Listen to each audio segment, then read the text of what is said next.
What it is, what it do. I'm A1, this is Destiny, and in this video, I'm going to be explaining how to do the no night strategy, which I guess you can also call the easier strategy, and the reason it's a little bit easier is because you don't have to worry about the Light Eater Knights, and you don't have to worry about the Vessel of Oryx. Now for those who don't know, in hard mode, after you take out the ogres, there's also going to be 4 knights that are going to spawn, one at each platform. And I've already explained how you can take out the ogres and the knights in a previous video, so I'm not going to be explaining the normal method or the mechanics in this video. Instead, I'll just leave a link to that video in the description below. The only thing we're going to go over is the no night strategy. Now for this strategy, you're going to have one relic holder, and you're also going to have one floater, and I strongly recommend that that floater be a defender titan using the Blessings of Light perk. And the floater is going to be standing on one of the daughter's platforms located in the middle of the map. And the platform that they need to stand on is the platform that's across from Oryx. And as for the remaining 4 people, they're going to be responsible for the 4 platforms in the corners. And obviously whoever's responsible for the platform that has a relic above it doesn't need to jump on their platform, so they can go ahead and join the floater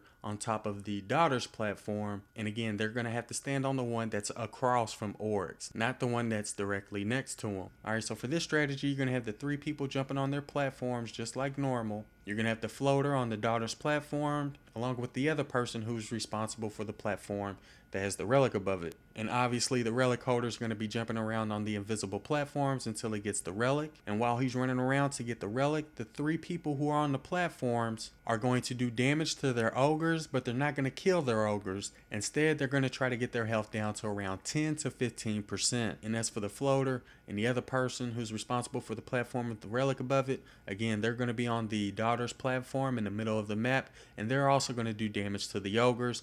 But again, you're not going to want to kill the ogres just yet, because as soon as you kill them, the Light Eater Knights will spawn. So as soon as the relic holder tells you that he has the relic, the remaining 3 people who are standing on platforms can go ahead and join the 2 people who are standing on the daughter's platform in the middle of the map. And again, they're going to be standing on the platform that's across from Oryx. At this point, you should already have all 4 ogres health down to around 10 to 15%, but if for whatever reason you don't, you can go ahead and continue doing damage to the ogre until you get their health down to around 10%. As soon as the relic holder gets the relic, he's going to join everybody else on the daughter's platform. And again, the original floater should have been a titan using the Word of Dawn bubble to protect everybody on that platform from Oryx and from the ogres. Once everybody's made it on that platform, all you have to do now is just wait until Oryx opens his chest. Then you're going to have everybody try to do as much damage to Oryx by shooting him in his chest.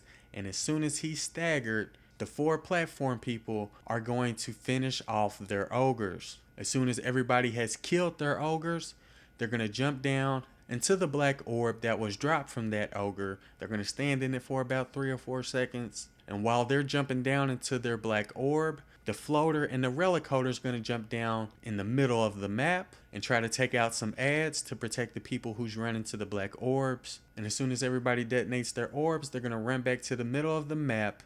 And again, they're going to be at the bottom, and they're going to rejoin the relic holder and the floater and continue doing damage to Oryx. So with this strategy, you're not going to be killing the ogres until after you stagger Oryx. And it's definitely possible to kill Oryx using a normal strategy, but with this strategy, you don't have to worry about knights, which definitely makes it a little bit easier, especially for those who have a hard time killing their knights. Anyways, after everybody has detonated their 4 bombs and done damage to Oryx, he's going to return back to his original position, and then you'll have to run around your platforms to avoid the bombs that he drops, and then you're just going to have to repeat the whole process again. The 4 people are going to run to their platforms, and once you all see which platform has the relic above it, whoever's responsible for that platform is going to join the titan who's on top of one of the daughter's platforms in the middle of the map. And again, that titan or floater who's standing on one of the daughter's platforms is going to have to stand on the platform that's across from Oryx. So if Oryx goes to the other side, then you're going to have to jump on the platform that's across from him. Again, whoever's responsible for the platform that has the relic above it is going to join the floater in the middle on top of one of the daughter's platforms. As for the remaining 3 people, they're going to jump on their platforms in a counterclockwise direction, with obviously the relic holder being the first person that jumps on the first platform. Once everybody stands on their platforms, there's going to be an ogre that's going to spawn. And again, you're not going to want to kill the ogre. You just want to get his health down to around 10%. The floater and the other platform person who are standing on one of the daughter's platforms are going to help out the platform people with their ogres. And as soon as the relic holder lets everybody know that he has the relic, everybody's going to join the floater on top of the daughter's platform that's across from Oryx. Just like last time when Oryx opens his chest, everybody's going to do damage by shooting him in his chest. And as soon as he gets staggered, the 4 platform people are going to finish off their ogres. As soon as they finish off their ogres, they're going to jump down into the black orb that was dropped by their ogres. And when they jump down, the remaining 2 people can go ahead and jump down in the middle of the map. And after they jump down, they're going to try to take out the ads, while the other 4 people are running to detonate their bombs. As soon as everybody detonates their bombs, they're going to rejoin the relic holder and the floater in the middle of the map and continue doing damage to Oryx. Now, if you all were able to detonate all 4 bombs both times, then you won't need to run around the platforms to dodge the bombs that Oryx drops. Instead, you're going to start being teleported to the Shade of Oryx one by one. And whoever doesn't get teleported yet is going to have to stay back and take out the knights and the ads that are going to spawn. And whoever does get teleported is going to try to have to do as much damage to the Shade of Oryx as they can, as quickly as they can, without being killed by the Shade of Oryx. Once you all have killed the Shade of Oryx, everybody's going to be teleported back. You're going to have the platform people return to their platforms. Again, whoever's responsible for the platform that has a relic above it is going to join the floater in the middle of the map on top of one of the daughter's platforms. The relic holder is going to run to the first platform that needs to be jumped on, and the remaining floater is going to be standing on top of one of the daughter's platforms in the middle of the map. Again, whoever's responsible for the platform that has the relic above it is going to be joining the floater in the middle of the map because they don't need to stand on their platform. And as soon as people start jumping on their platforms,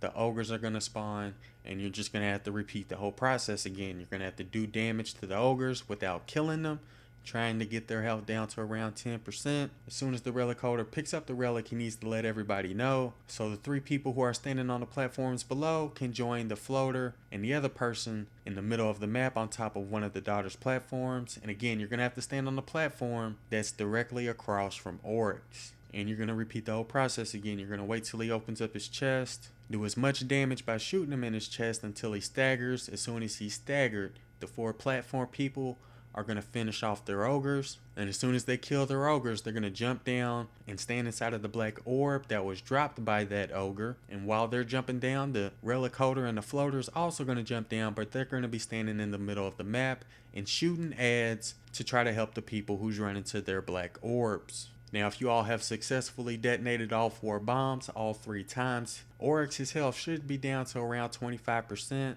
and you're just going to have to repeat the whole Shade of Oryx process again. You're going to start having people teleported to the darkness dimension one by one, and the people who aren't teleported yet are going to have to stay back and take out the knights and the ads that spawn on both the left and the right side. Again, those who get teleported are going to have to try to do as much damage to the Shade of Oryx as quickly as they can without dying. Once everybody's killed the Shade of Oryx, they're going to get teleported back, and you're just going to have to repeat the process one more time. So yeah, I wouldn't necessarily say that this is the best method, because Oryx can be killed just as easily using the normal method, which, as I mentioned earlier, I'll leave a link to the video explaining the normal method in the description below. But with this method, you don't have to worry about the light ear knights, and you also don't have to worry about the vessel of Oryx, which definitely makes it a little bit easier. Also, if you know of any other strategies that I haven't done yet, then be sure to let us know in the comments. And if it sounds like a really good strategy, then I may give it a try if I can find a good group of guys willing to try the new strategy. So yeah, that'll do it for this video. If you enjoyed it or found it useful, don't forget to do what you do. I'm A1, thanks for watching.